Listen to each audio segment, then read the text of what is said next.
Ladies and gentlemen, boys and girls, children of almost all ages, with parental consent, the Sick Twisted Minds at Sacrificial Pond Productions brings you a new style horror film, like nothing you have seen before.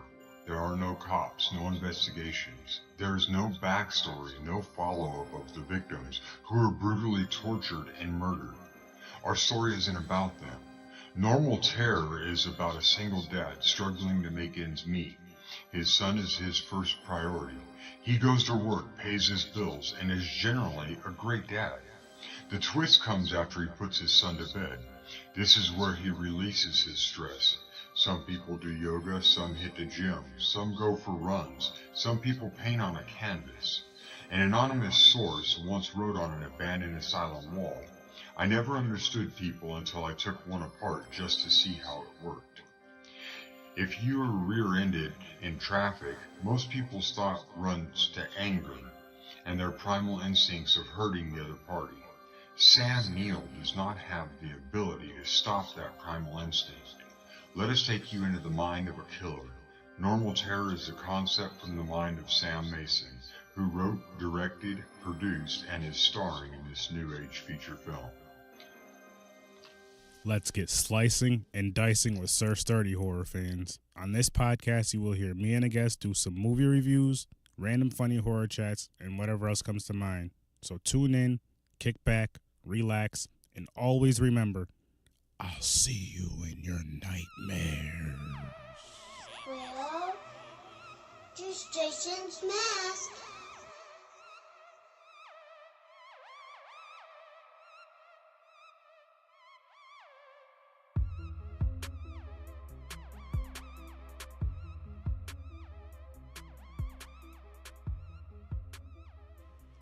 Welcome, ladies and gentlemen, to another awesome, amazing, exciting episode of Horror with Sir Sturdy with my guy Matt. Matt, what's up, brother? How you doing?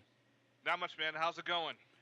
It's going great. And today, seeing as how we are getting ready for ScareCon at the end of October, I decided that I wanted to do podcasts of the guests that will be there, a movie from one of their movies, and I'm drawing a blank as to what her name is, but we're doing Friday.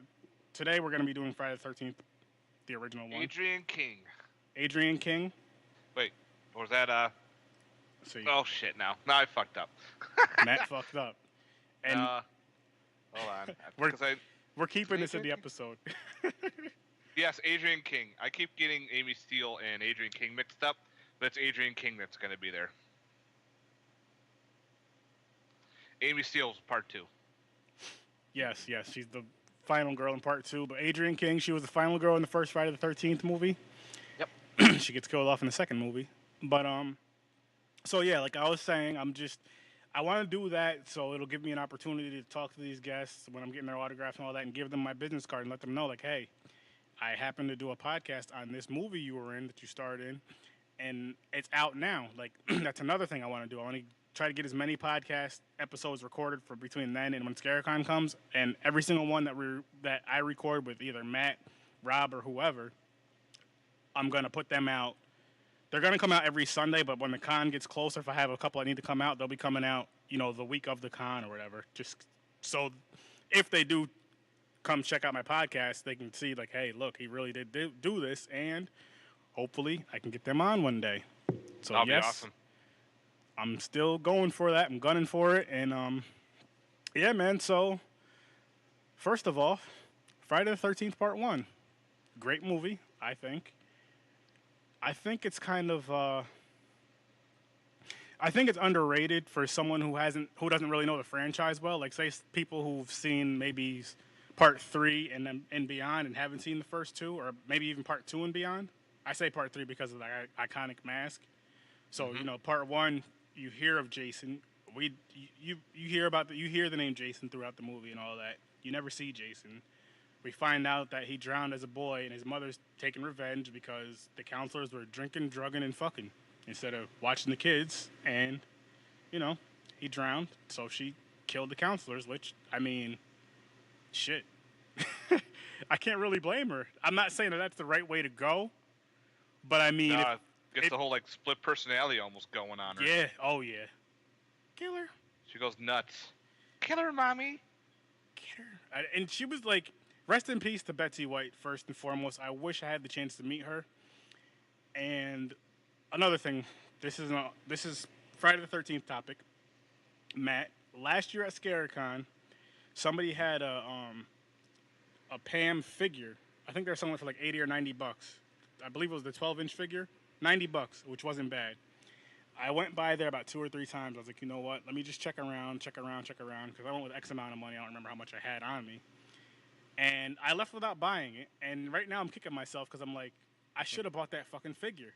The box was a little dinged up, but the figure was in like great condition. This year, Matt, when I go there, if you don't buy one, if you see one and you don't buy it, please let me know where it is, and do not let me leave this con without buying that figure. Yep.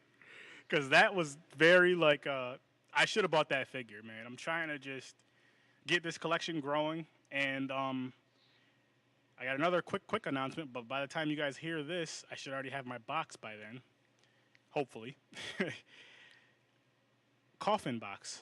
My amazing, awesome, wonderful, beautiful wife signed me up for Coffin Box the other day, and she told me about it, and I'm excited about it. So I cannot wait to start doing some unboxing videos, which my unboxing videos now, and I will get back to this Friday the 13th part 1, I promise, we'll be going to, instead of doing them on Facebook Live, what I'm going to do is I'm going to do them on Twitch, because it's like gaming and all kinds of stuff. You get more of an interaction, so I'm going to do them on Twitch.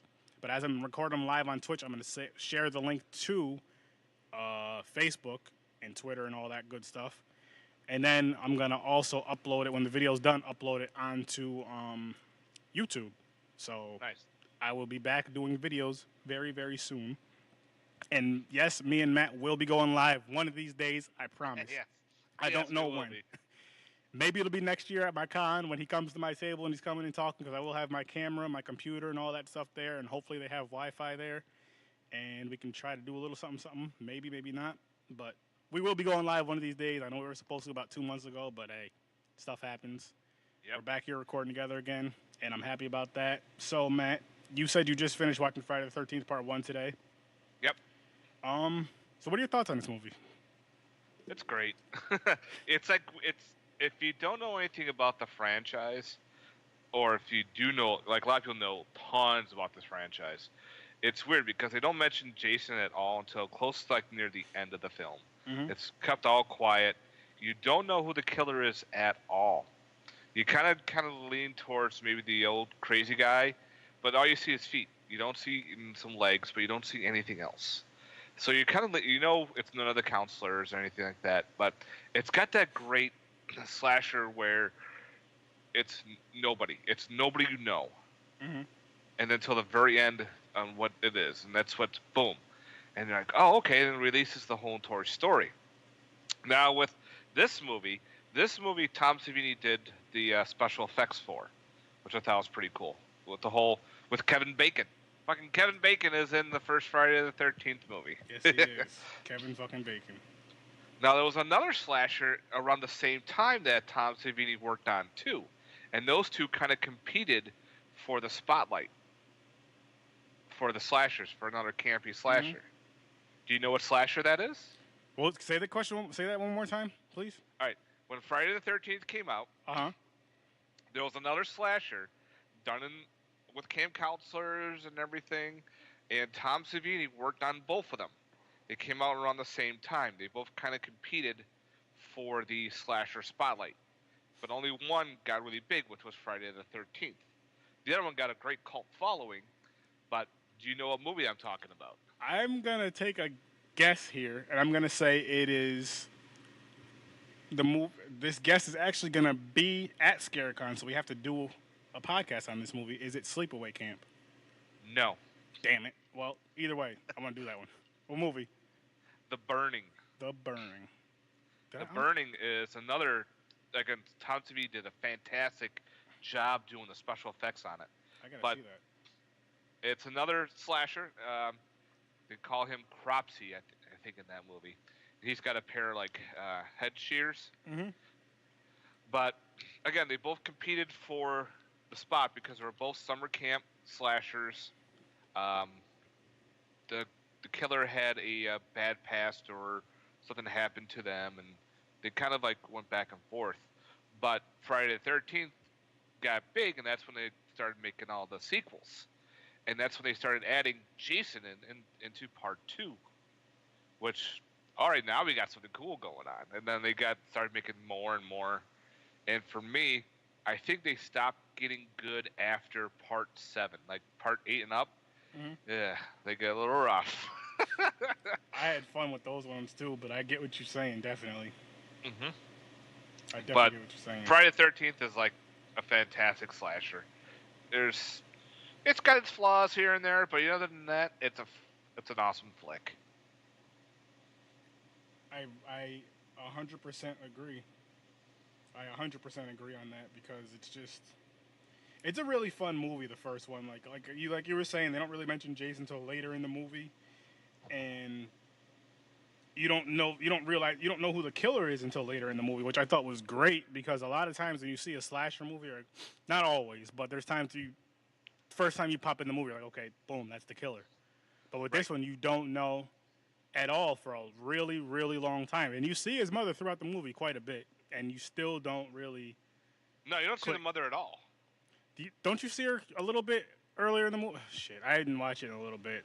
No, she doesn't appear until the very end when the truck pulls up and Adrian King's character runs out and she goes, "Oh, I'm Pamela Voorhees. Yes. I'm friends with so-and-so." The Christies. Of course, the Christies, yes. And she hugs her, and then they start talking, and that's when things start going, uh-oh.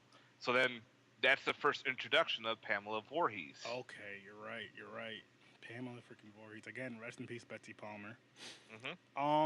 Okay, yeah. This is the one with the kill with the axe in the head. Yes. And with that kill, now I'm just going off of memory. I want to say, I know the head part was, obviously the kill wasn't a real kill, but like when it hit the light and all that part was real. And so they were talking, damn it. I was watching the Crystal Lake Memories thing, and they were talking about in that. Did you see that? Oh yeah. Oh. Great documentary. Yes, Holy crap! I only watched like half of it because it's so freaking long. We still never finished it, my wife and I. Yeah, same. And actually, real quick tangent on that. Which I still want to order the wine from that. Did you Camp Crystal Lake wine? You remember that from the memories? Yeah, I don't have any of it. That would be kind of cool to grab a hold of. I don't know if they still make it or not. Yeah, you can buy it online.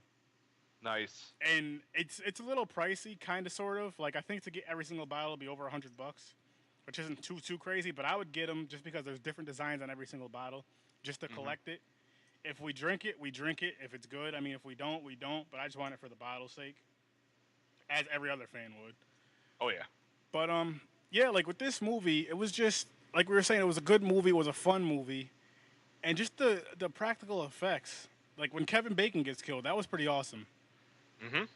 Stabbed through the neck, to the throat, and like they're explaining that through the thing, like obviously he wasn't really in the bed, he was like kneeling behind the bed kind of, but his head was on the pillow, and then they had like his torso was fake. Yeah, the whole rest of the body was fake, and he had his head sticking up through the bed, moved the torso close to it. They did the same trick in The Burning as well, which was kind of neat. Nice. I'll just say it like that. Nice. I really need to go see that movie. I needed. Oh, if you're a slasher fan, this is a definitely must-watch too. Is The Burning? Oh, I love it. Even has Jason Alexander in it from Seinfeld. Oh wow. He's thin. Yeah, man, I'm definitely have to check that movie out. So, okay, I got a question for you. All right. If you had to choose one kill in that movie, which I'm sure I know what it is, because mine's probably the same one, what was your favorite kill in that movie? Favorite kill, the axe in the head. Oh, really? Yep. Wow, that was maybe my second favorite. Mine is the Kevin Bacon kill. Oh, all right. Just through the throat, the blood pouring out, and then when I watched it. Now, again, I don't remember what they said exactly, but watching the documentary and hearing like how that was done and hearing, how they did that part and all that stuff, I was like, yep, that makes me like this kill even better. So that was a really good kill right there. Just one issue I have with it is a lot of the other kills are off screen. You don't see any of them. It's just only certain ones get the screen kill. And I was like, oh, that would have been cool to see, the one guy get the arrows through his crotch, through his chest, and through his head. Yeah. And the goofy guy who gets his throat slit, but you don't see any of that stuff. But it gives that cool. All right, they're getting killed. But back then, you didn't have a lot of money to do a lot of the on-screen kills, so therefore they had to do certain ones. True. The ones that were on screen were really good, really well done, though, especially for that time. Oh, yeah. And again, as we always say, damn near in every single episode that we discuss, practical effects are so fucking amazing. Mm-hmm. CGI, I know I say I hate it a lot. I think I say that at least. I don't hate it. I just don't love it. Practical effects, I love. CGI is like, it's okay. Because I understand sometimes, I guess, I don't know. I guess it needs to be in some certain areas. Sometimes it needs to be in there, but I just hate when they overdo it. When they overdo it with these movies nowadays, it's just sometimes it can ruin a fucking movie. I hate when they do the CGI blood, because blood is cheap to make. Yes. Very easy, but when they CGI this blood, I'm like, why are they doing that? It doesn't look that great. It looks stupid. It does, and sometimes that right there can take a movie with a good story, a good cast, everything else is pretty good about it. In my opinion, it can be like an 8 rating or 7 rating, and take it all the way down to like a 3 or a 4 if you're basing it with the CGI. Mm-hmm. You know what I mean? It could ruin the movie big time. And that's what I love about. I think that's one thing I love about the '80s horror movies, like '80s slashers, especially this one that we're talking about now. Is it's like the practical effects. It's done so well, and then I don't know. It was a really good movie. It really was a really good movie. The more I think about it, I got to rewatch it again and again and again, which I do every Friday the 13th. But that's beyond the point. And yeah, like I was saying earlier in this episode, I'm doing this episode now just because someone's gonna be there from the con, which is freaking amazing. Adrian King, and because like with Friday the 13th, I usually try to drop them on Friday the 13th. I know it's cliche and everyone does it, but I don't care. But I was like, you know what, I got to do this, and we're gonna have to do me and you, or me and somebody are gonna have to do part 7 because yes, I don't know her. I can't think of her real name off the top of my head, but Tina from part 7's in there with her little psychic powers. So, and part 7 is one of my favorite Friday the 13th. Mine too. I believe it was 3rd on my list on the countdown, and that's the one where it introduces my favorite Jason, Kane Hodder, which was freaking awesome. But we can go on that love fest when we talk about that that movie. So, what did you think about the characters in this movie, though? Like me, you have the goofy character, which is always fun in a slasher. You have the brains. You have the easy chick. You have, what I mean. You have the teens that go off and have sex. You have all that fun stuff. But I liked the characters a lot in this movie. I feel like they fit well, again, especially for that time. They fit really good for this movie. The acting might not have been the greatest, but it wasn't terrible either. There was a lot of likable characters, too. There weren't ones that you really hated. There wasn't that one person that was the dick or the asshole. There wasn't one that was the super bitch or anything like that. They were just like 3 were good friends. 2 of them were already there working, so they got together and they all had a good interaction. Their chemistry was great. Even the girl that was hitchhiking, I liked her. She was nice and sweet. And then all of a sudden, they start getting picked off one by one. Mm-hmm. And the girl that gets fucked by Kevin Bacon, she's got nice little boobs. So you definitely got some boobs going on, too. But again, there was no really character that I really hated in this movie. There was actually a lot of characters I liked. Just the one guy that kept goofing around, he was kind of a little bit of annoying, but that's your practical Joker character. That's your goofball guy. But other than that, everything was pretty cool. I agree. There wasn't one character that I was like, oh man, I can't wait for him to get killed off. There also wasn't a character that I was like in love with that I'm like, I hope this person survives. As a matter of fact, I think for every single Jason movie, except for part 5 with Reggie the Reckless, because he's like my favorite character out of the whole franchise. Not including Jason. He's probably my favorite character out of the whole franchise. But like every Jason movie that I've watched, because I'm such a big Jason fan, he's my favorite slasher by far. Number 2 is Art the Clown now, though. But I always want Jason to like just destroy everybody. Everybody. And that includes Julius. Everybody knows. I know I joke around. I always root for the black characters, but I'm just tired of us getting killed off in every damn movie. But, you know. Like, I don't know, man. There's, like I said, there's not one character in this movie that I hated, but there's not one character that I'm like, I hope that this character survives. I feel like the final girl was perfect to be the final girl. I think that was freaking awesome. That's one thing. That's another thing about this franchise. I feel they do well for the most part is picking the final person to survive. You know what I mean? The final person. Except for Corey Feldman's character. He should have. Well, we're not going to talk about that. But, and just like, I like how, I think, was it in this one? Did they tell the story in this one? Yes, the whole little Jason story. Right at the beginning of yes, the murders. They said that Jason died in, I think it was 58. Then two camp counselors were murdered in 59. Then they tried reopening it. The water went bad or something weird in the lake. Okay. Like there's all these there was fires occurring, and they were just talking about how cursed Camp Crystal Lake was. And people kept fucking going. Yep, and then they renamed it Camp Blood, all that kind of stuff. But so you got kind of like a history on the camp itself too. Yeah, I was gonna say like that's one story I never ever get tired of. As many times I've heard the freaking Friday, the Jason story, the campfire Jason story, and all that. Every time I hear that story, I get excited. I'm like, oh yes, this is gonna be so awesome! I can't wait to see this. Like, I know I've seen these movies so many times, but I always go into the movie, especially when I hear that story, like. I can't wait to see what's going to happen, even though, again, I know exactly what's going to happen because I've seen it already. Oh, yeah. But you go in there with that mindset, like, maybe something different is going to happen this time. But nope. It's always the same shit.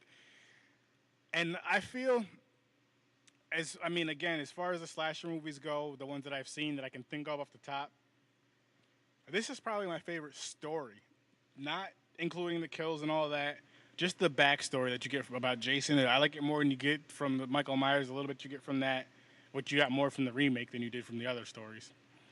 And same with Freddy. Like I like this one because it's one solid story for the most part, and it's a pretty good story, What's your thoughts on this? What's your thoughts on the story of this? Yeah, the story was definitely well written. Like you get part of all your past, and you don't have all these flashbacks. I hate when you watch a movie, you get flashback after flashback after flashback, and you can't pay attention if it's past or present. It already starts off way back in 1959. Yeah, it does. Boom. And it works right to present. It says present day, and they keep saying, this is what happened, and that's how it goes, and they don't do anything else. And you just got the kids goofing around, trying to get the camp ready, and the murders start occurring, and that's what the movie's all about. I like how they did that. Yeah, me too. I'm trying to think what to say about this movie. I love the trivia. Now, you saw the movie Scream, right? Yeah. Now, I remember seeing that in the theater, and during the one scene where Drew Barrymore's answering the questions, and the killer's saying, blah blah blah blah, and she answers it. Well, I still remember this one question to this day, and I will never forget it because I did get it right. The killer goes, who was the killer in the course Friday the 13th? And Drew Barrymore's going, it's Jason, it's fucking Jason, the guy with the hockey mask, blah, blah, blah, blah, blah. And the killer goes, no. And of course kills him. And she's like, what the fuck? It's Jason, he's been in all the movies, blah, blah, blah. And of course the killer goes, no, Jason's mother was the original killer in the first one. Yes. Jason follows in the sequels. I'm like, that's some good horror knowledge right there. Because a lot of people say, well, who's the killer on Friday the 13th? And everyone goes, Jason. Like, no, Jason's mother. That's so true with this movie. So freaking true. And that's even to this day. Like, you can ask somebody who's a horror fan or even not a horror fan, hey, who's the killer on Friday the 13th? They're going to automatically say Jason just because everybody knows who. My niece is 4 years old. She knows Jason's mask. She's never seen the movie, obviously. I think she's seen the game like 1 or 2 times. And actually, when you listen to the episode, when you hear the intro after you hear Sam talking and then me talking, that it's Jason's mask. That's my niece. Oh, that's cool. So, and hey, it ties in with this. The reason why that's on there is because when I did a countdown, the countdown episode that I dropped Friday the 13th in I forgot when, sometime this year. The last Friday the 13th we had, or the time before that, the one before that. Anyway, but I did the countdown. You know, I sent it to my brother to mix down and all that, and he sent me a video of her holding a mask, saying it's Jason's mask, and I was like, yo, if there's any way you can put that into audio and put that in the intro with this Friday the 13th episode, that would be great. And he did that for me, and it's just been part of the intro ever since. I'm like, I want to keep it on there. Definitely. So it's perfect. So yeah, that's a little thing that maybe not many people do know. They know now. And I made I'm trying to get back into it again, airbrushing. But this was a few years ago. I airbrushed a mask pink, and I just recently gave it to this is before my niece was even born. But I just recently gave it to her. Well, that's actually the mask she was looking at and talking about. So I gave that to her either the end of last year or sometime this year. Because I had cool. I have a couple replica masks like that are already finished and all that I bought, and I grabbed one to try to get her to put it on, but she like hid under the table. She was scared of it, so I was like, all right, I'll be right back. I ran upstairs and grabbed the pink mask, and she was fine with that. She was playing with it, putting it on and all that. And she wanted me to put it on at first, and I gave it to her, and she wasn't scared of the mask probably because it was pink. So I was like, you know what, she can keep this. She'll be all right with that. Yeah. So yeah, that's my little little tidbit about that. Now we can jump back into more Jason and killing. So actually, speaking of Jason, have you played the video game, the Friday the 13th video game? Yep, I played it a couple times. It's fun. It's hard. It is. I was just about to ask you what you think of it. I think it's a really fun game, and we got to get on there and play together sometime. Me, you, and a couple other guys. I think we'd have a good time, man. The headsets and all that good stuff. I need to practice more. I still suck at it. Oh, I'm terrible. Me too. So don't even feel bad about that part. The first time I played it, I'm going, I better not play Jason because I don't know what to do. And of course, I end up playing Jason. I'm going, oh, shit. Everyone got away. I was like, I don't know what to... I'm trying to hit buttons. I'm zooming over here, and people are turning red over there, and I'm slacking. I'm like, what the fuck am I doing? It happens, man. It's just practice, and I feel like with something like that... I got to play the solo mode. I'll just go right on, because solo mode, I think it's actually... They make the AI so smart on there, I think. I haven't played it in a while with solo mode. It's a pain in the ass to try to do the challenges with that. But playing online, like, because usually when I play online, I play with at least one or two friends, at least. And just having them in the headset makes the game more fun. Right there alone, just talking shit in the headset, having a good time. And then you add that to the fact that you're playing with some people you know. And it's real fun, though, man. Like, I know you have it. Friend Scott has it. Henry has it.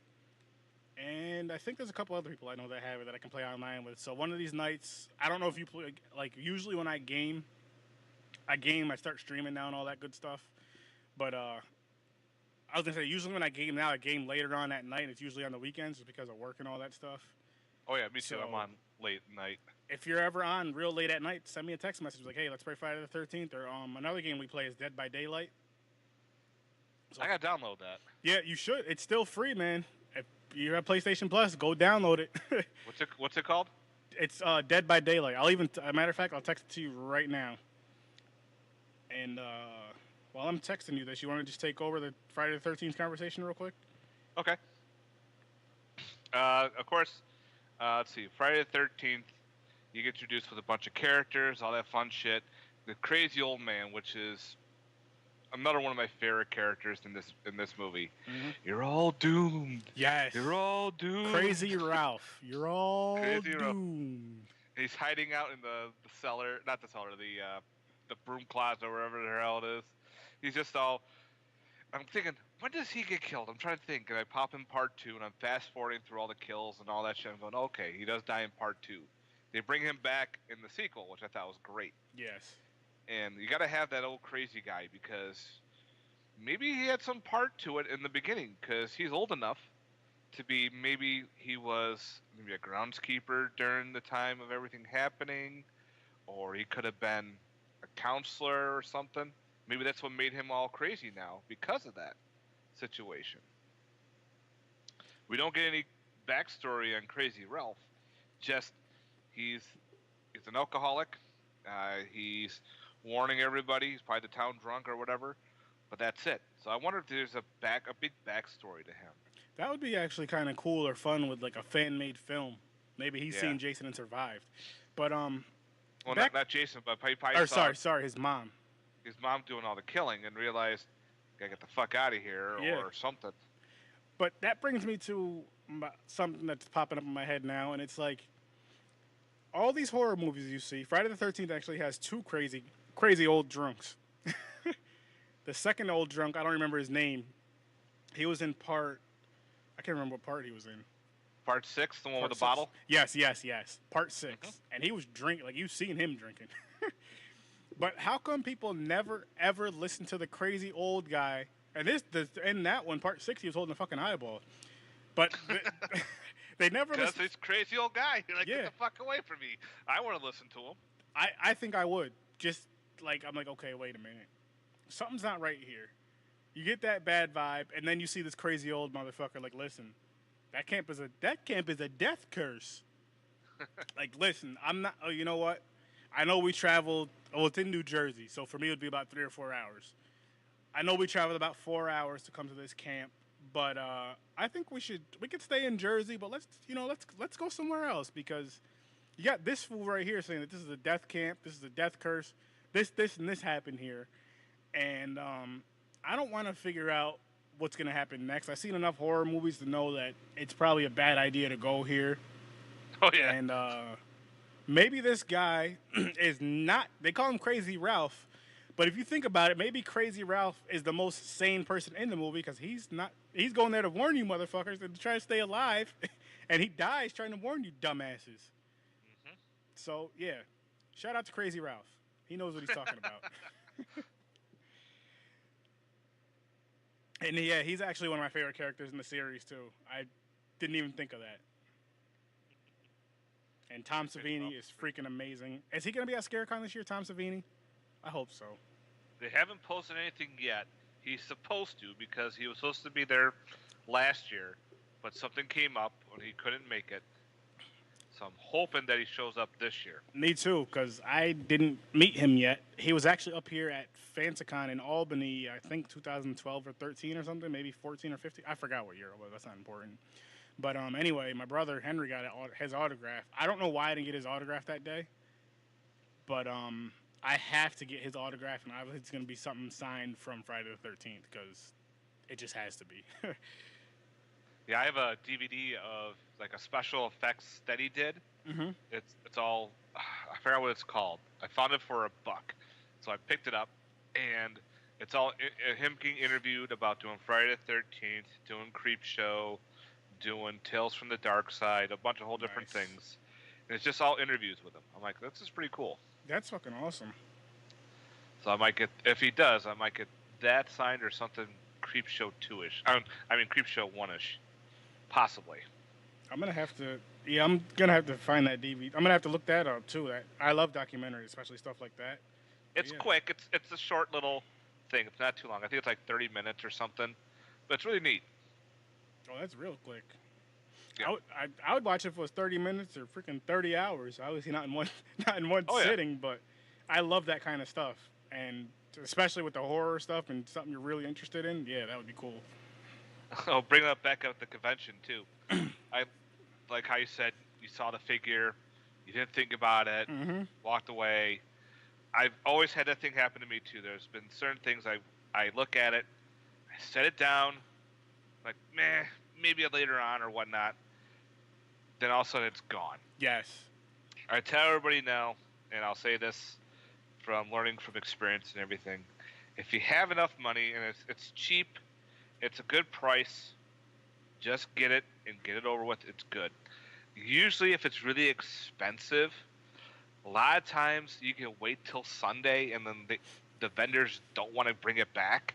Mm-hmm. You make it a great deal on it. But if it's something that you've definitely been after for so long, or you just see it and you're like, wow, that's awesome. How much? $20? Just get it, and you don't have to worry about it. You won't be kicking yourself, and you're lucky you have it. Or if you see something that looks really interesting, we all have our phones. We all have that technology. Look it up pretty quick. Because a buddy of mine, we went to a ScareCon one year. He shows me, he goes, oh, the vendor showed me this, I think it was an Alien versus Predator set. It was the really tall figures. It was a Predator and a Marine or something, or an alien and a Marine. Mm-hmm. He goes, oh, the vendor said this is really rare. I got it for this price, blah, blah, blah, blah, blah. I went on my phone. I found it within 2 seconds. Cheaper than the vendor was selling it. Wow. And he was like flipping out. I go, dude, you gotta, when you go to cons, you look at it, bust out your phone really quick and do a little research really fast. Yep. You never know what you're going to find. You might find it going, oh shit, this thing is really expensive and they're selling it this price. Fuck, I'm buying it. Or you're going to get, oh, they're selling it for $200 and it's going for $10 on eBay. Mm-hmm. No bids or anything. They're like, oh, there's a bunch of them on there. Yeah. Go to eBay. You're right. I will say this though. You're correct in what you just said, but people, one thing you need to check, because sometimes I've seen this myself when I'm looking stuff up on, like I'll see something I want. I'm like, you know what, let me check online and see how much it is. You see it on eBay for $20. You see it right in front of you for like $70. But then the eBay item is like $20 with $60 shipping and handling. Right. So you look at pay the shipping, attention and you to gotta the look shipping. to see if there's any bids or to buy it now. Yes, because that's huge right there. And I would even say going on to that, say if it's a buy it now, let's just say $75, and say the item in front of you is $95, and this is flat out 95, flat out 75, no shipping. I would say, listen, I mean, I'll go to the vendor like, look, I can buy this in this same condition and everything for $75. It'll take me a week or two to get it here, but can you beat that price? Can you at least match it or beat that price? If they say no, walk away. But another thing I'll say though, if it is one of those items that say like $90, $100, and you can't, this is all obviously if you can afford these items. If you can afford it, which everybody goes through times where they can and they can't. That we both 100% get. But say you can afford the item, say it's a rare item, and you see it online for $90, and you see it right in front of you for $100. Even if they won't go down that $10, you might want to just grab that item because the Pamela Voorhees shit is hard to fucking find in good condition. And I'm still mad at myself that I didn't get it, even though I did get a bunch of shit that day, so that's why I didn't get it. And that's not the point. If you see a rare item at a con and you can afford it, I say buy it. Because more than likely, if you see a rare item at a con, even if you can kind of haggle some. But usually they are, what was I going to say? They're real expensive online. Like, I have a Blade, it was out of the box, but I have a Blade figure from Puppet Master I got from ScareCon last year. I believe the guy was asking $85 for it. I talked it down to $70 or $75. But that same item I was seeing online for like $100. And this thing is in great condition. It just wasn't in the box, which is fine. And it's hard as hell to find because Blade's like the most popular character in Puppet Master. Out of all the puppets, he's the hardest one to find. Well, for me at least. And he's always the most expensive. And he's my favorite. So I was like, I got to get this one. So, yeah, definitely, again, if you can afford it, do your research on the item first. If you can afford it, and if you're at a con, and like Matt said, like I'm saying now, like I'm saying, or like I said, like I'm saying now, if it's cheaper online and you don't mind the wait, get it online, but try to haggle. Always, always, always try to haggle because it's the only way you'll be able to get a deal. I've made so many, I can't remember all, but I've made so many deals at ScareCon with people like, look, this is what I got, this is what I'll give you. And if they say no, I bought this big alien mask. The guy was selling it for 65 or $80. I don't remember what it was. And it was a Sunday. And I go, oh, this mask looks pretty sick. And the guy's like, I don't want to bring it home. I'll sell it to you dirt cheap. I'm like, all right, how much? He looks at me and goes, I go, I got $20 on me left. I've been spending it all on this weekend. He goes, you know what? Deal. Gave him a $20 bill. Got myself a giant alien mask. I'm like, holy fuck. That's awesome. That is. I'm still debating, speaking of this con, and this can actually run with this episode because we're talking ScareCon. We're still going to go back to Friday the 13th part 1 some. But I'm debating. Yeah, we do all the time. If you listen to this podcast, you know how this podcast goes. We're very professional. Yes. But I was going to say, I'm still thinking about it. I don't know 100% yet.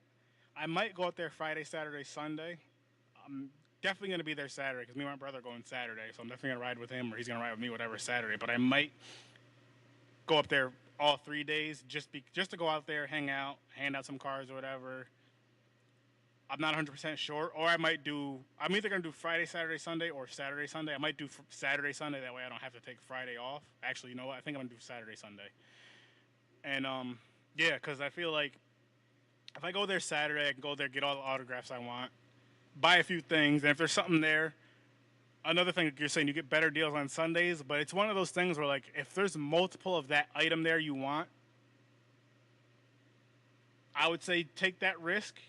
Go around a couple times. Maybe if you're there till the con's stopping, which I don't know what time it stops on Saturday, but say you're there till the con's stopping. Take that risk. But if you're only going to be there, I mean, if there's only like one or two items of that thing you want left, don't take that risk of waiting, thinking, okay, it's going to be there Sunday, because there's a shit ton of people that go there, and there's a shit ton of people that want that same thing you want. So it's a very risky thing. But I think I'm going to go up there Saturday, Sunday, and part of that is because of just those type of things. Yeah, I'll be going all 3 days. Usually my Friday is my autograph day. Okay. If there's certain people I want, I go right to them first. I don't go to any other booth except getting that autograph, because I know certain people, the line will be long sometimes, or sometimes they're just there and like, I gotta get this one person because I don't want to do anything else. Yep. Like when we met at Empire State, I went right for Robert England. I just boom. Yeah. I didn't care what anything else was in the way. He was my first stop because I know A, he's expensive, B, he's popular, so you're gonna have a long line. And I know when we were waiting in line, there was this one dude that had so much shit to get signed. Oh, I was like, gosh. I gotta beat him because he's gonna be there forever, and I want to get everything else done. Speaking of him, since you brought him up, I don't know. We never got his name, which is not important because I wouldn't mention his name on this podcast ever. But I think we discussed this on another episode. Just because you brought that up, I'm gonna discuss it again. Now, people, usually when you go to cons, every con that I've been to, let's just speak horror in general, even though the Albany con was more than just horror, or way more than just horror, but usually when you go to cons, when I go to cons, I'm sure Matt, you do the same thing, you meet some really cool people. Yes. You meet some real big horror fans. Everybody's friendly. Nobody's bashing any, like, Oh. Okay, let me rephrase this. I'm just going to tell you guys a story. So Matt and I were talking in line. I don't even know how the hell we struck up a conversation. We just randomly started talking about horror stuff, obviously. Thanksgiving was the movie we were discussing. But, I mean, as far as, like, talking, I mean, like, even as far as, because I was there helping my friend Anthony out with his podcast, promoting it, which whoever's listening right now, stop what you're doing. Go check out Video Game Crosstalk if you're a fan of video games, technology, and science. Check that out. It's an amazing podcast. Yes, He's on the same platforms I'm on. And also go check out, which Matt, this is another friend of mine. His name is Chris. Stories from the Bar. Stories from a Bar podcast. Go check that out. And check out Rock. Well, let me discuss his podcast. He goes to local bars, like the mom and pop type bars. Goes to local bars. And I don't know if he does I believe it's with the owners or a co-owner. He'll do an episode with them at the bar and drink some of the beers at the bar and some of the beers that they brew for that, like specific beers they brew at that bar or whatever. So check out Stories from a Bar. Check out Video Game Crosstalk. And then there's another one. I cannot remember these ladies' names. I met them at the Albany Con up here. They're cool as hell. But just to give them a quick shout out real quick. Rock Candy Podcast. On this podcast, they talk about music. They'll break down like an album, like they did, for example, they did the Beatles, they did Prince, they did a bunch of other stuff. Fleetwood Mac, I've never heard of them before until I listened to their podcast. But they'll talk about. I saw them live. Fleetwood. Yes, I have. But yeah, so with the Rock Candy Podcast, like I said, they'll talk about an album. They'll talk about that whole album. Like they'll break down the song for song. They'll give you a history about the artist or artists, the one artist or the band or group, whatever you want to call them. And it's cool because it's a fun podcast, and as they're going through this, they're drinking beer and just talking. So, it gets a little silly, but it's still a great podcast. You get a lot of information from it. And it, I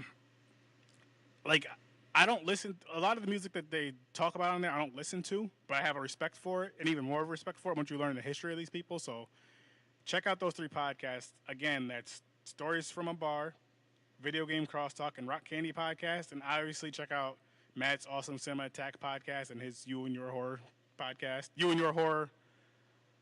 What the hell is it called? You and Your Horror Movies? Junior Horror Movies, the YouTube channel. page. Okay, sorry. I'm That's just trying to okay. give the quick shout outs. But yeah, check all them out. Follow all them. Like, rate, and subscribe on iTunes and all that other good stuff because it does really matter and it does really help. Rate your share, review, subscribe. And yeah, so back to the killing and slashing and stuff. Well, we got and back to con the talk. story about the convention with the dude there. Yes, back to that. So, again, like I know we met in the line, me and you, because my wife was down there, and everybody was just having like a nice conversation about horror movies.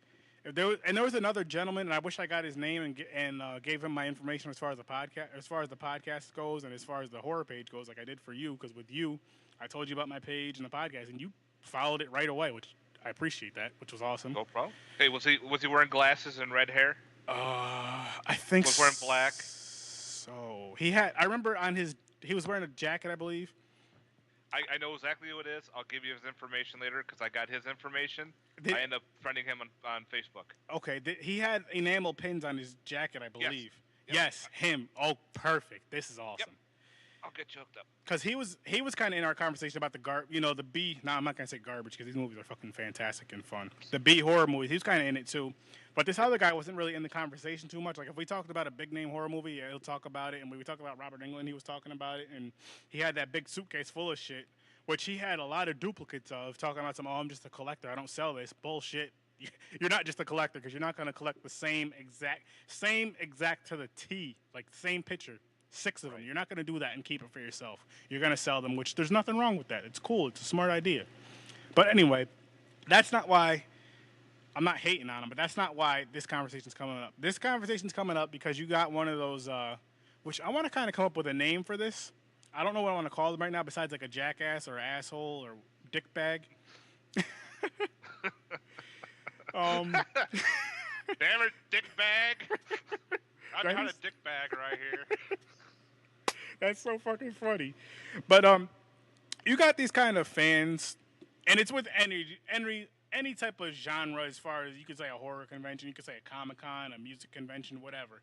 But you got these type of fuckheads, dickbags, whatever you want to call them. We'll come up with a nickname later, maybe today. And they just don't really, I don't even know what to say. Like, I'll go right to it. We were talking about the movie Thanksgiving. Matt and I were talking about Thanksgiving. I believe the other gentleman was too, which I don't know his name. And I wouldn't put his name out there because this is the other cool guy. I wouldn't put his name out there until, I talked to him, got him on the podcast, and all that other good stuff. But anyway, Matt, I, and the other cool guy were talking about Thanksgiving and how cool the movie was and how funny it was. And then Dickbag comes in. And I believe Matt, you even brought up the movie with the tire. I forgot what it's called. Oh, Rubber. Rubber. Yep. I believe you brought that movie up. You tell me about it. I was laughing like I got to see that. And I believe we even brought up the movie with the killer Christmas trees. It was like 15 minutes long. I can't think of what the hell it's called right now. Treevenge. Yes, Treevenge. But anyway, this. Let me think of another thing I can call him. Fuck it. This dickbag. I knew you were gonna do it. Jumps into the conversation, which I do not mind at all. I love that when I'm having a good horror conversation out in public like that, and people jump in, chime in, and he's just like, "Oh, that movie sucked. I don't even know how you guys can waste your time watching that movie. This, that, and the third." And I'm thinking, like, nobody went off on him because I'm trying to be a better person. I didn't want to do that. Same. And it's a horror convention. I'm having a good time. I was in good spirits. And the funny thing was, before I even get to that, like, my wife made a face like, holy shit, like, he's really just saying this shit. Me and her talked about it later on that day and that night and stuff. But anyways, back to Dickbag. Captain Dickbag. He was just saying all this bullshit about how he wouldn't watch the movie or how he seen the movie. It was so stupid he couldn't finish it. How can you guys waste your time and watch that? I can't watch those kind of B-rated movies. It has to be this, that, whatever. That's fucking fine and fucking dandy. Fuck you. First of all, fuck you forever. That's the first thing I want to say. I'm getting this off my chest, and Matt, I want you to do the same. All right. When my rant's done with this. But my main thing is, when it comes to horror movies, just because we're talking horror in general, you don't have to shit on something that somebody else enjoys. I don't mind, let's just say, just for argument's sake, let's say you didn't like the movie. You're like, you know what? I watched the movie. I didn't really enjoy that movie. whatever. Give it your one rating, whatever. Because there's been some shitty horror movies that I've watched, like Ooga Booga. Fuck that movie. I gave it a 1. Oh, probably gonna God, give it that movie's so bad. I might even give it a -1. It was so bad. But I wouldn't say, how can you... That movie's a piece of shit. No one should ever fucking watch it. No. I'm There's going to be people out there that actually like the movie. Be like, okay, cool. Not that, but I mean, because I might... put it this way. If we were doing a review on it, I would say the movie fucking sucks. I don't recommend it, but I feel you should watch it to get your own opinion on it. Don't blame me if you watch it, type of deal. But I feel like if you're jumping into a conversation like that and all you have is negative shit to say, like, how the fuck can you watch that movie type of shit, keep your thoughts to yourself. Shut the fuck up, dick bag. Go play with your balls in the corner. And, again, if you want to jump into the conversation and you're just like, you know what, I seen the movie. Me personally, I didn't really care for it, but watch at your own risk type of deal. Or you're not bad. You can talk shit about the movie because you didn't like it, but you're not really bashing it or saying like, how the fuck can you watch this? Like, what the fuck? No, you don't got to do all that. Chiming into a conversation because no one was talking to you in the first place. Fuck you and your red fucking hoodie and your red fucking suitcase. Fuck all that. I'm almost done. Don't worry. That's no problem. This is just great. I want to sit there with a bag of popcorn and just eat it. Just let you keep going on your rant. Like, you know what we need. You know what, ladies and gentlemen, listeners that are still listening to this. I want to do an episode with people, with horror fans that you just want to say. We won't call these people out. They can be from a Facebook group. It can be from people you met in person, but just someone that gave you a bad taste in your mouth. That was just. Fun. And I'm not wishing any harm on anybody. I just want to say fuck you to them. If you're listening to this podcast and I'm talking about you, thank you for the support, but still fuck you. But no, good like horror rant. Yeah, but like I don't feel you should bash a person for watching a certain movie. I'm not gonna say you shouldn't bash an opinion either, I guess. But you should, again, what I'm getting at is you don't need to jump in a conversation about something that you weren't invited into the fucking conversation. You don't need to jump in that horror conversation that you weren't invited to just to be fucking negative. Again, if you want to jump in there and say, hey, I like this movie, I love this movie, or I hated this movie, that's cool. That's fine. I'm all good with that. But don't sit here and say, oh, that movie was so fucking corny, how the fuck can you watch that? I can't watch those movies. They're a waste of my time. Listening to you with that stupid fucking shit was a waste of my fucking time. And maybe it wasn't because I got this little rant to go off that's on my podcast now. And I'm just saying, I wish Jason's mother and Jason can both just not kill you, but just slap the shit out of you for saying some stupid shit like that with Freddy's glove. Just backhand you with Freddy's glove. That's what I want Jason and his mother to do. Rest in peace, Betsy White. And just like I said, again, I'm going to go on with this rant a little bit longer. Because I bash movies. There's movies that I've watched. I'm like, you know what? This movie, I didn't like it. I'm actually going to do a podcast. We're actually going to do another podcast that I discuss with these great guys from St. Louis, John and Greg. One of these days, and I want you to be in on this episode, Matt, and a few other people. I'd like to get a group of people that have been on the podcast or haven't been on the podcast, whatever. We're going to do a horror movies we hated, or horrible horror movies. That's what we're going to call it. Horrible horror movies, right? Oh, I got some humdingers there. And the way I want to do this episode, and then I'll go back to my little rant, and then Matt, I want you to go on your rant. Okay. And then we're going to go back to Friday the 13th. But anyway, what I want to do this horrible horror movies episode is we're going to each pick 3 movies, 2 to 3 movies, depending on how many people we get. Nobody's going to tell anybody what movie they picked, but we're going to pick 2 or 3 movies that you rate, I'll say, a 4, or no, you know what? I'm going to say a 3 or less, because I feel like if you rate a horror movie a 4, it's not necessarily bad. Mm-hmm. But I'll say a 3 or less. And these movies can be from a 3 to a -10, if you wanted to go that far. Oh, I could come up with a list right now, top of my head. So yeah, definitely let me know when that is going to happen. I definitely got some fun ones to say on that. But I'll say 2 to 3 movies. You kind of discuss the movie a little bit and just say what you hated about the movie, the horrible horror movies. And that's just going to be fun. And the whole thing, what we're going to do is we're going to discuss them. We'll let the person describe the movie, discuss it or whatever. And then maybe after that, everybody will write down the movie. Like, here's how I want to do it. I'm coming up with this idea right now off the top. And yes, you guys are going to hear it on the podcast. maybe we could each come up with 2 or 3 movies, right? We won't tell each other the movies until we record together. But when we record, we'll say like, Matt Ooga Booga, and everybody has a pen and pad. They'll write down Matt Ooga Booga. You'll talk about the movie a little bit, and we'll give it a rating. We'll each give it a rating, right? Like say I'll give it a 2, someone else give it a 1, whatever. Whoever will do those 3, and let's just see what movie gets the least rating from everybody's opinion. You get what I'm saying? Mm-hmm. Like from everybody talking about from everybody discussing their 3 movies. We'll each write down the title of the movie and the person who talked about that movie, and just give it that rating, and tally them up at the end, just for shits and giggles. So I got some movies people have never even heard of that are probably really, really bad.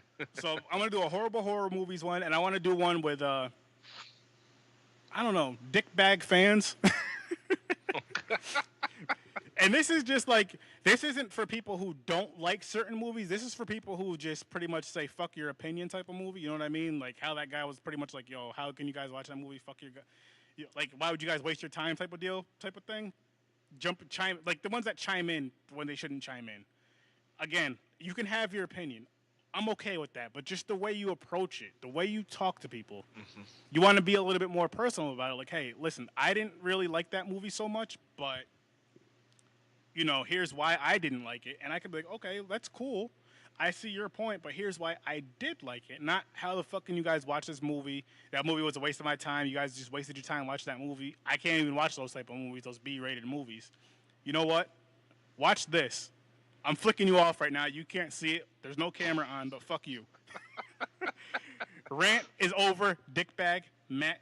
No, I'm not calling Matt a dickbag, people. I'm talking about the dickbag with the red hoodie and the red fucking bag, getting all them fucking autographs, which I don't mind. That's cool. Get all the fucking autographs you want, sell them, keep them, whatever. Cool. I respect that. But fuck you, dickbag.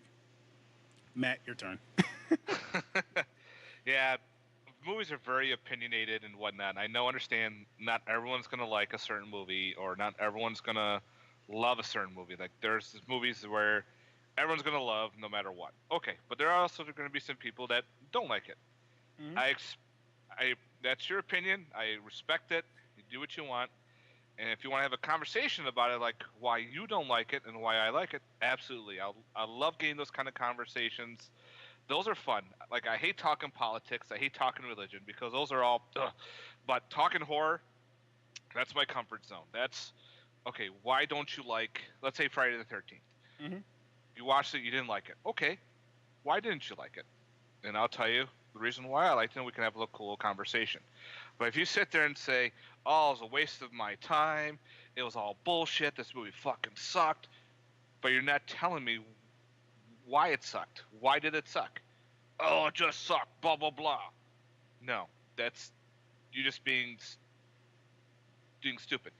Tell me why it sucked. Why? Because it didn't have more on-screen kills, no blood, blah, blah, blah, blah, blah, blah, blah. Like, give me some reasons. Like, if you don't give me a reason, you just say the movie sucks, I'm not really going to expect and respect that opinion as much. And another thing I hate, too, is you're standing in line, and you're either waiting to get inside the con, you're waiting for an autograph or whatnot, and there's always people behind you, and they're either, they're talking about a movie that's awesome, and you want to chime in and say, hey, blah, blah, blah, blah, but there's those people that are bashing this one movie that you love. Mm-hmm. They're saying this, again, why it sucks, this sucks, blah, blah, blah, blah. And sometimes you just want to bite your tongue and be like, don't get involved. You like this movie. These people probably don't understand what this movie's about. And then sometimes you have to turn around and be like, oh, so you don't like such and such. Why? Just curious. I just want to, chime in. Mm-hmm. Like, fuck you. We don't want you to, we're not talking to you. Well, then. Yeah. Okay, then. I'm going to turn right back around and ignore the fuck out of you for the rest of the con. I hope I don't see you walking around. There's a reason it's being nice. Like, we're all horror fans. We all love the genre. Doesn't matter if we like slashers, monsters, serial killers, thrillers, those type of things. We're all there for a reason, because we love the genre. Everyone should respect each other, and pretty much 99% everyone does. We all have that horror shirt on. We all have that bag full of goodies to sign or movies to sign, but there's that one person that's just a real dick. It's like, shut up.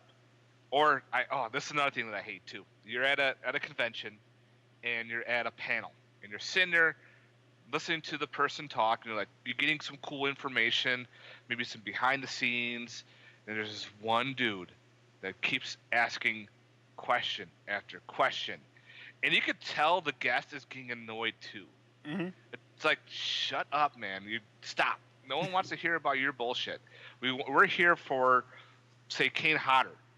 Kane Hodder here is talking about Friday the 13th Part 7, or he's talking about doing Ed Gein, or doing some other weird flick that probably no one's heard of, and you're like, oh, I want to hear about this, or working with on Hatchet and shit like that. And of course, this guy's, I got a question. So, my movie that's coming out is about zombies, and I was wondering if you knew about... It's like, what? And of course, everyone looks at this dude like, what the fuck? Like, sit there and shut up. Some of those questions you don't want to ask during a panel, you ask when you go up to them and meet them face to face.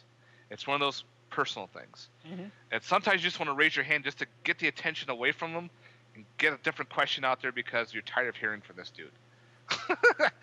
I forgot what convention. It was a Scarecon. I'm trying to remember which one it was, but this one dude just kept talking and talking. And you could tell the ambiance in the room was getting kind of awkward. Yeah. It's just, ugh. And another thing, Mr. Red Hoodie there kept saying Kane's name wrong. I had to keep correcting him, and he just wouldn't do it. It was driving me bonkers. He keeps saying, it's Kane Hodder. Oh, I'm like, gosh. what? And I go, no, Kane Hodder would do such and such. Well, Kane Hodder, like, no, it's not Hodder. It's Hodder. If you watch if you've seen his stuff, there's documentaries when they're saying, here's Kane Hodder who played Jason in Part 8, or yes. Here's Kane Hodder who worked with Adam Green on Hatchet, blah, blah, blah, blah, blah, blah, blah. We're getting Hooter or Hodder. It's Hodder. And I know we all say our names wrong or whatnot. If I say someone's name wrong and someone corrects me, perfect. I'll fix it and be like, so sorry, I thought it was such and such. Like, nope, it's pronounced this way. You got it.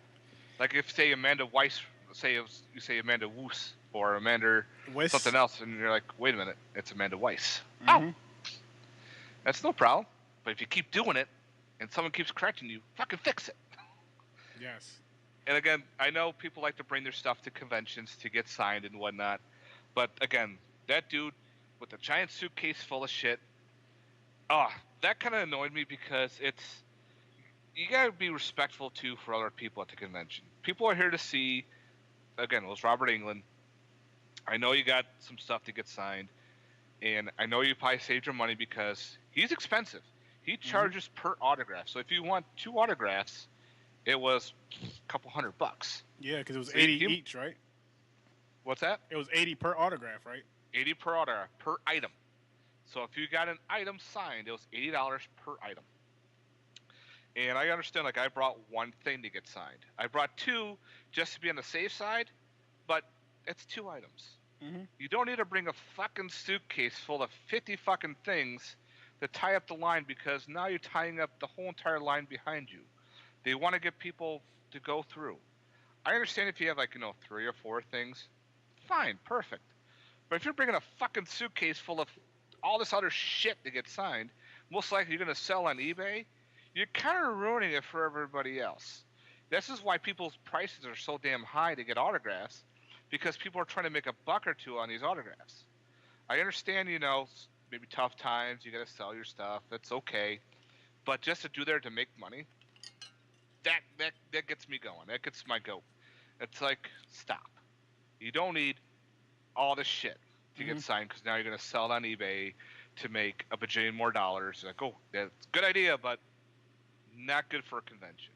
Because if you get stuck behind Mr. Suitcase, you're going to be like, fuck, I'm going to be standing in line for 45, 50 minutes because this guy's got to have 50 fucking things signed. But then I'm next in line, but it was so perfect. I loved it. I threw it in his face too, because he kept saying, oh, you got to be VIP because I'm a VIP. And another thing at a convention, people, don't rub it in people's face that you're a VIP or you bought a specific thing to, get ahead of the line. That's kind of like snobbish and rubbing it in your face. Mm-hmm. It's not nice to do to people.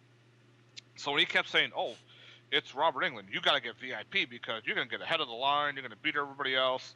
Yeah, but if you're there for a day, you're going to have fun time no matter what. Who cares? Exactly. But you don't have to keep rubbing it in my face saying you're VIP over and over again. Because this is the perfect karma, people. All right? Mr. VIP with a suitcase full of shit had to go into another line because they made it a line for VIPers. When they opened the doors, the VIP had to go in one area. Everyone else kind of, flocked in. I got to Robert England's booth, and I was number one in line, all right? Mm-hmm. VIPers didn't even show up. The people at the booth said, "Give us 5 minutes, and we'll get everything all situated." Perfect. I'm like, sure, no thing. Let me get my stuff out ready. I'm being nice and courteous, no problem. And guess what? I was the first shit to get signed by him and meet him. That's awesome. The VIPers never even showed up yet. They were still getting everything checked out. So guess what? I beat your fucking VIP, people. You hear that, dickbag? Oh, so I was like, and the guy that was with us too, talking. Yeah. He asked me, he goes, I go, "Oh yeah, I got my shit signed before Mr. VIP," and he started laughing. He goes, "I know, right? I was right behind you." I'm like, "Yeah, you don't have to be VIP." You really don't. No. I mean, me personally, I feel. I didn't mean to cut you off. I'm sorry about that. That's okay. But as far as the VIP thing goes, it's cool to have, like, to get to, if the line's long, to get ahead of the line or be first in line, if that's the case. But I feel like a dick, say if everybody's in line already before me, and I'm like, "Hey, I'm VIP, I get to come up front." I feel like a dickhead. I should Yeah, me too. I'm like I'm an asshole, like, neater, I'm gonna ahead of you. Unless, I get the skip. Unless there's like two lines, they're like, okay, well, you know what? Say there's two lines with, let's say, 20 people. And they're saying, you know what, the VIP, what we'll do is we'll do one VIP person, and then, I'm trying to think. Let's say the VIP line does go first. There's 20 and 20, but everybody got there at the same time. Mm-hmm. That's fair. But if, say, everybody who's not a VIP gets in line first, and then VIPers start coming, I feel like you should be shit out of luck. You should have got here first at the very least. Mm-hmm. And then, like, I know with the VIP thing, like at ScareCon, they have the screeners so they can, like, sit up front more. Which a lot of times they're not always packed for the Q&As and for the screener, so you can pretty much sit wherever you want anyway, and you can still see and hear great. So that really doesn't matter with the VIP. I guess if you stay, as I'll say for ScareCon, because I know that, if you stay at ScareCon for the weekend, and if you're staying close enough to the con, or if you live out there, I guess the only good thing would be the after parties. You're able to go to the after party, but even still, is that really that big of a deal? No. And for the pass, it's like $175, $180 for the VIP pass for the weekend, or you can just get a regular pass for $40 for the weekend. Yeah. And still enjoy the whole con. You just don't go to the after party. Yeah, and you can buy your own shirt if you want, because they give you like a free shirt. Yeah. Well, it's like, I'll just buy the shirt. Yeah, exactly. But I understand if you like a VIP, do it. I'm not gonna say don't do it. If you want to do it, go right ahead. But don't rub it into people's faces. That's the one thing that I can't stand. Yeah. Is they're rubbing it in my face saying, "Oh, I'm VIP. I'm going to be ahead of you because I got it first." Blah, blah, blah, blah, blah. And I don't watch Well, guess what, buddy? Movies. I already got my shit signed way ahead of time, and I got to meet him. Had a great conversation, and you guess what? I got it first. And I'm not even VIP. So, when you're into that, people, hey, don't rub it in people's faces. Just have a great time. You're all there for the same reason. Talk. That's like another thing about being in lines with things. You get to talk to other horror fans. Yes. Like when I was in Sid Haig's line, me and this other guy must have had a great conversation about what Sid Haig and some of the films he did. My wife has chimed in. We're all talking, and we're waiting for Sid to get ready. Like we were number 2 in line because that was the booth to go to first was Sid Haig. Mm-hmm. And we just chatted up a storm. Such a great time. And they're like, "Hey, can you hold my phone and take a picture for me?" "Yes, we will. I'll do the same for you." Boom. And we're all courteous. We're all helping each other out. Like, "Hey, do you want me to stand here, guard your shit while you get your picture?" Yeah. "I got time." "Oh, please." Boom. You develop great... You make friends that way. It's awesome. But Me and you met at the con up here in Albany and became friends because of meeting at that con and just having a cool conversation. That's right. That's how it works. And now you're on my podcast a lot, which is fucking great, really great. Actually, a fucking lifesaver. But yeah, man. Like, put it this way: when you go to a con or anything in life, I'll say this will be my little thing, and then I'm gonna be off of it. Yeah. Just be courteous to people. You know, like I said, I'll stick with the horror thing real quick, just because it's a horror podcast. This is a long fucking rant, but excuse me. Like I said, just be courteous. Again, if there's something you don't like, say people having a group conversation, you're earshot away, and people are chiming in. If you don't like what they're talking about, the movie they're talking about, just say, you know what? I hear what you guys are saying, but I really wasn't a fan of that movie because I'm not going to sit here. Don't sit here and go into the conversation saying, how the fuck can you watch this movie? You wasted your time. I can't watch a movie like that. I can't watch these type of movies, da-da-da-da-da. It's a waste of time. Like, if you feel like that, you could say it in a better way is what I'm getting at. Don't be a dickbag, you know? Don't be a red hoodie, which red is my favorite fucking color, and that's never going to change. Don't be a red hoodie, red big-ass suitcase. This was a suitcase with the fucking wheels that you drag. Like you're going on vacation for like 2 weeks type of suitcase. Not like a little bag suitcase you carry on your shoulder. This is the big ones. Fucking huge suitcase. I'm looking at going, shit. And I'm not even mad that he got multiple autographs. Whatever, do what you got to do. But it's just money. Do what you want.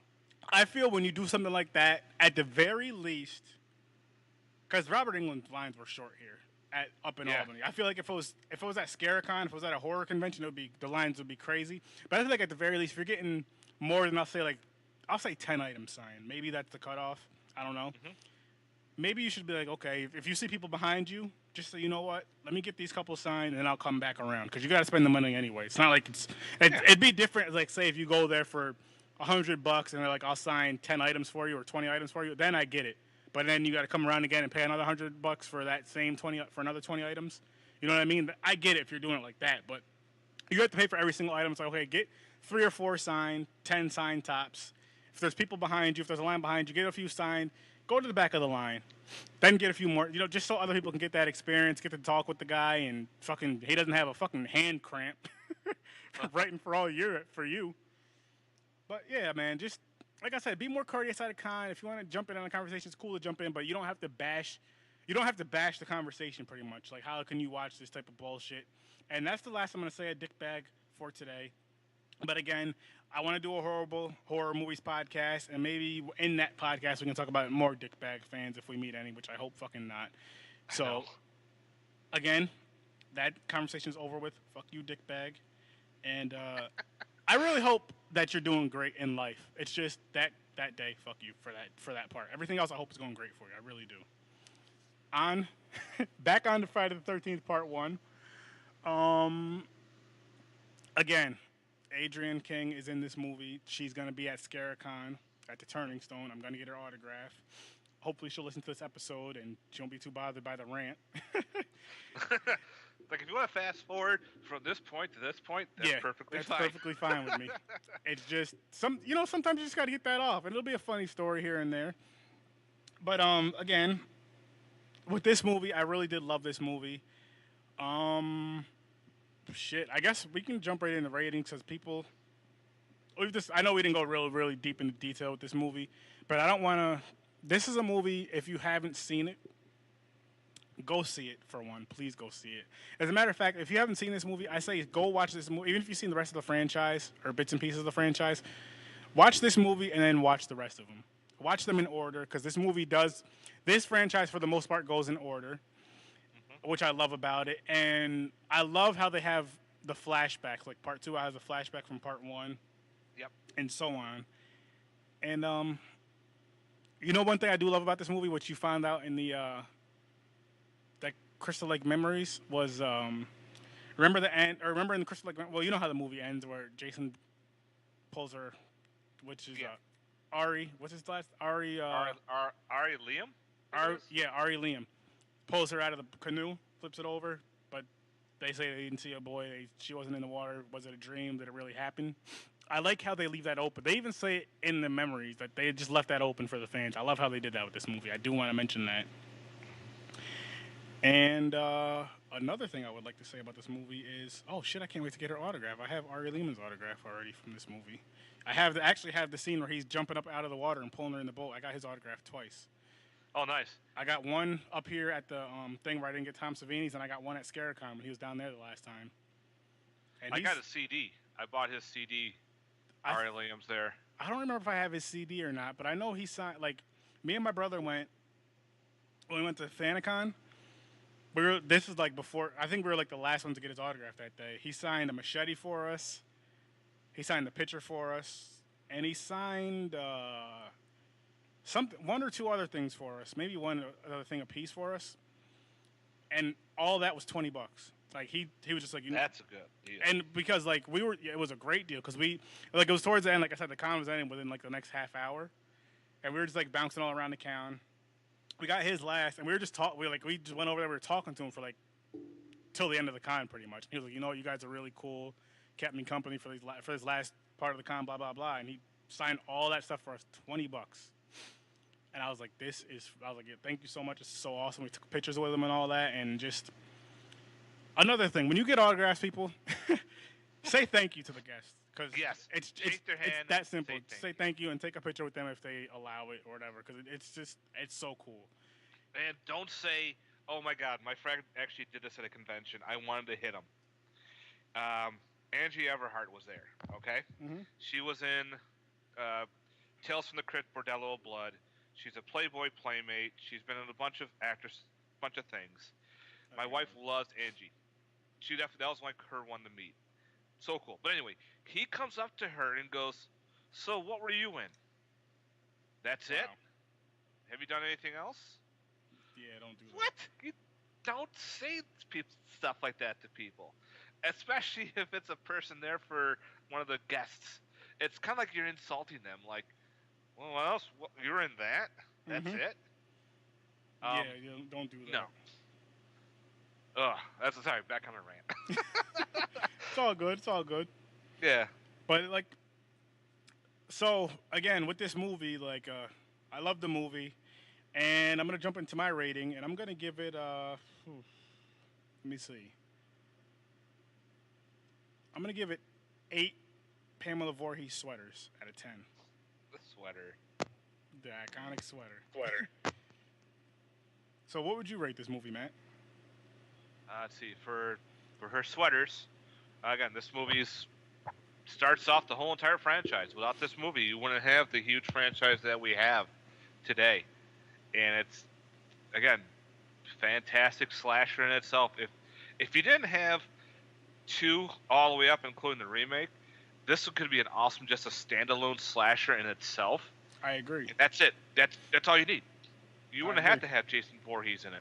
You can just mention that, her kid died in the water while the counselors were doing bad shit and just leave it like that. Perfect. It could have been a standalone slasher by itself. But it spawned a franchise, and we thank you for spawning the franchise. Because these movies are so much fun getting people together. And again, started off, I give this one an 8.5 out of 10 sweaters. Nice. 8.5 sweaters out of 10. And my next question will be, which you already know, and I'm going to say, if you can change anything about this movie, what would you change? I would say, honestly, I don't think I would change a thing about this movie. I know I didn't give it a perfect 10, but at the same time, I feel like the movie was done just so good and so right, you don't really need to change much, if anything, about this movie. The only thing I would change would be to show more kills on screen. Okay, that's about it. All right, I agree. You know what? I take that. I agree with that right there. But other than that, I mean, it's not bad. Yep. As a matter of fact, if you had all the on-screen kills, this might have been a 9 for me. Maybe a 10, but definitely a 9. Like the one girl that went by the archery range, all of a sudden you just hear her scream. Mm-hmm. And all of a sudden she's flown through the window with a rope around her neck. I'm like, what happened? Like, what got her that way? Like, dive through the window with a rope around your neck. Okay. True. But I think if they had some more on-screen kills, it would have been a lot better. But again, for what it's worth, it's a fun slasher. It really is. And is there anything else you want to say about this movie before we end this episode? definitely must own for any slasher or horror fan. If you're a horror fan and you don't own any of the Friday the 13th movies, this is like one of the grails of a slasher film. Definitely a must own, especially if you're a fan only of like maybe of 4 or 5 or whatever, and you're not a big fan of part one. It's still a definitely must own. There are different box sets out there to purchase. Mm-hmm. I have the one that has 1 through 8, but on DVD. My wife bought it for me a long time ago. I still have it. There is a Blu-ray section now that only has 1 through 8 if you want. There is a steel tin that has all of them, but that's out of print and going for high prices. Yes. But if you want to just buy them single, you can. Or I recommend buying them in a bulk. Save you some room and get yourself maybe a collection of 1 through 8 and just sit back and enjoy. You have a great time watching these movies. You can actually get that from Walmart. Yep. That box that you're talking about. And it's the tin set, I still kick myself to this day that I didn't buy it when it first came out. It was like between $60 and $80, and I should have grabbed it because now it's online for like $200 and $300 at some I places. should have bought it too. I was like, I'm going, well, I have them all on DVD. Do I really need to put them on Blu-ray? No. But it's got a cool patch. It's got a cool tin. It's got some stuff. And a booklet, I hold believe. off. Yep. Guess what? Son of a bitch. My thing was, I was like, let me save a couple more dollars. Wait till I have a couple more dollars. And then anytime I had the money, I just didn't think about buying it. And now I'm just like, I should have fucking got it when I had the chance. Yep. But it happens, people. And again, I'll say this real quick before we end it. If there's a horror, and I'm saying horror because this is what the podcast is about. If there's a horror thing you want to collect and get, and if you have the money, if you can afford it again, obviously, if you have the money, get it. Get it right away because certain things, they're not always going to make them for one, and two, once they stop making them, that price is going to skyrocket. Mm-hmm. There's a ton of collectors out there, and Friday the 13th, along with Nightmare on Elm Street, are kind of the highest franchise collectors for horror films. Mm-hmm. There are other ones out there, but most likely you're going to see Nightmare on Elm Street. Yep. You're going to see Friday the 13th, and of course you probably see Halloween and Texas Chainsaw, but you see a majority of stuff for Friday and Nightmare. Mm-hmm. So there's a lot of collectors out there. So if you see something cheap and you're thinking, you know what, I want to get into start collecting Friday the 13th, Nightmare on Elm Street together, put some money aside and start maybe building yourself up. Buy some small things here and there. If you see something really big and you're like, ooh, I kind of want that. You know what? If you had the money, fucking do it. Because you enjoy it, you have a great time, and then realize if you spend all your money on one item, you could also find a bunch of smaller items for cheaper. Yes. So you're going to have to balance yourself out. You guys kind of have to play the field pretty much. It's kind of like, ooh, do I want it or no? Okay, fine. It's fun. It's a fun collectible hobby. It really is. So, yep. He's correct on all that. And I'll say this too.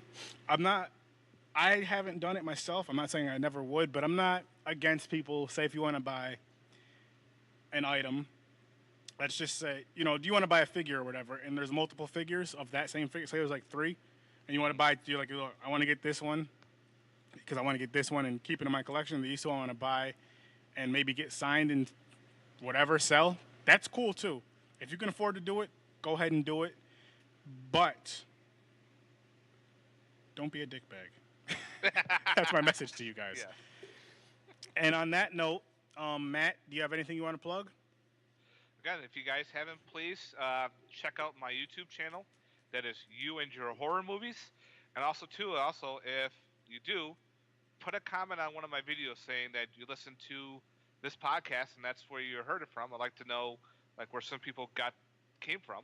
That's awesome. If you listen to this show and then you listen to my YouTube channel, please post that. I like to read comments. I always reply to all my comments, so please check it out.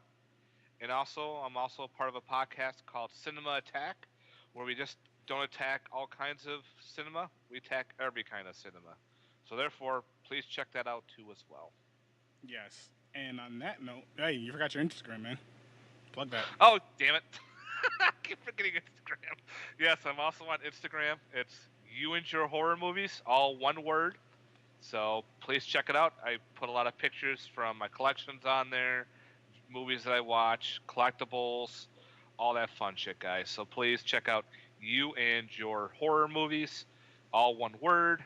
on Instagram. And on that note, I will plug my things also. I will start with Facebook.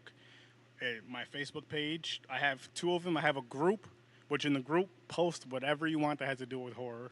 Anything horror related. If you want to plug your podcast, you want to plug your YouTube channel, you want to plug your own horror page, post some funny horror memes, any of that. Horror with Sir Sturdy. Horror with Sir Sturdy. But you just type in horror with Sir Sturdy, I'm going to come up. And then I have a Facebook page, which I just use just pretty much just to promote my podcast and to help promote the other page, the group. And, you know, I'll post videos on there of me gaming and all that on Twitch. It's also called Horror with Sir Sturdy. So go check both, join the group, like the page, check it out. You'll have a great time. And then, obviously, if you're listening to this podcast, you can hear me. Whatever you use, I am on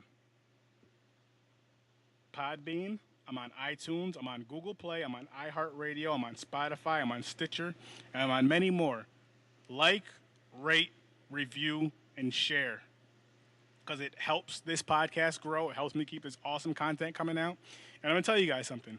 I'm never, ever going to charge you guys to listen to my podcast. I'm not that damn famous, and even if I was, I want you guys to get this awesome content. I'm not even going to do a Patron's a drink. Oh, Patreon? That's the word. I'm not even going to do a Patreon thing.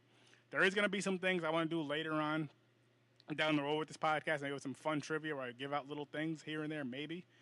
But I want you guys to get this content. Just like, share, join, share everything that we're talking about. His groups, his podcast, as well as mine and my YouTube and all that. So again, that's my Facebook page, Horror with Sir Sturdy. Horror with Sir Sturdy on any platform to hear me. And then I'm also on Instagram, which my Instagram name is horror_with_Sir_Sturdy. Instagram's funny like that. I couldn't make it the same as my Facebook thing. And on there, I just share a bunch of horror stuff, and that's it. Like all horror things. Do a little horror T-shirt contest where everybody, you just take a picture of the horror shirt you're wearing, tag, horror or no face selfie, horror shirt or something. I forgot what it was exactly. I haven't done it in a while because I gotta get some more shirts, but that's besides the point. So yeah, that's me on Instagram. On Twitter, it's HW_Sir_Sturdy. And again, just because the way that those platforms are, they're kind of funky with it. You can't have it all. If I can have it all same all the way across the board, I would. So yeah, check me out on there. Same thing. I just tweet about horror stuff. I follow anybody. I don't follow people. My Facebook, my personal Facebook page, I don't add people, just because that's more for like people that I personally know. But as far as the group, join it. As far as the page, like it. Twitter, follow me. Instagram, follow me. Check me out on the podcast platforms. Please like, share, rate, review. I'm back to gaming. My PlayStation, my PSN is Sir_Sturdy. So if you want to game, I also have a Twitch. It's horror_Sir_Sturdy. I go on there. I have a bunch of fun with a bunch of friends. We'll go on there playing Dead by Daylight, Friday the 13th, or whatever, Grand Theft Auto. Even though it's a horror podcast, but I game with anybody. We just go on there, talk a bunch of shit while I'm streaming, and we have fun with it. So join all that. And yeah, just thank you for listening to the podcast. I greatly appreciate it. I'm over 2,000 listeners right now. And when I first started this podcast back in the beginning of this year, January, when I first put out my first episode, my goal, I was hoping to get at least 1,000 downloads or 1,000 plays, whatever you want to call it. And I got more than double that. So I'm very grateful for that. So thank you all so much. And just keep the love coming. Keep it all coming.